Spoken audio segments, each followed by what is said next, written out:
challenge natin ngayon ay logic question. Okay, ang makakasagot, bawat isang sagot merong 1,000.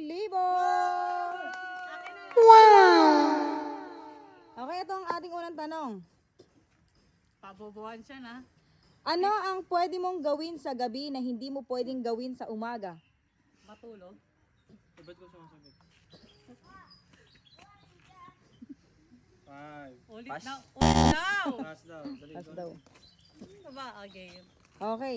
Ano ang pwede mong gawin sa gabi na hindi mo pwedeng gawin sa umaga? Ano ulit?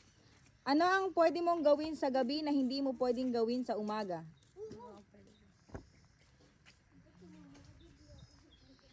Magpas ka na din. Ang matulog. Mali. Pas. Ano?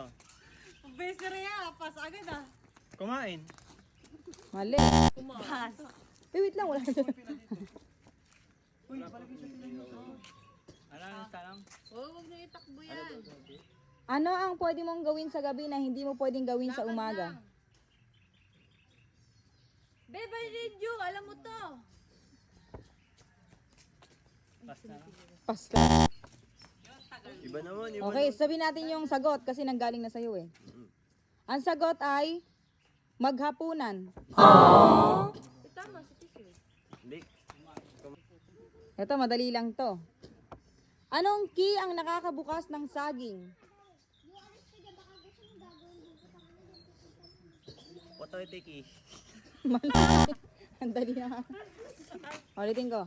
Anong key ang nakakabukas ng saging? Hindi ko alam. Pas. Maki. Monkey! Oh, wait. Ay! Nawala siya. Monkey, tama!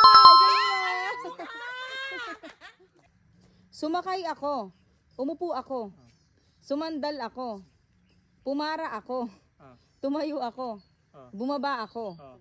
Ang tanong, anong dala ko? Sarili ko. Mali. Ang haba ng question. Suman. Suman! Tama! Paano nalaman suman yan? Nanonood siya eh. Sabi dito lang. Bakit mo ako binitin sa kalagitnaan kung kailang basang-basa na ako? Wala, ginagawa ni Nick yun araw-araw eh dito. Mapagod. Mali. Laba. Sayang, malapit na eh. Dito rin. Bakit mo ako binitin sa kalagitnaan kung kailang basang-basa na ako? Nick, pag-uwi. Sayang sagot ni Sim. Maglaba? malapit. Sayang, malapit na eh.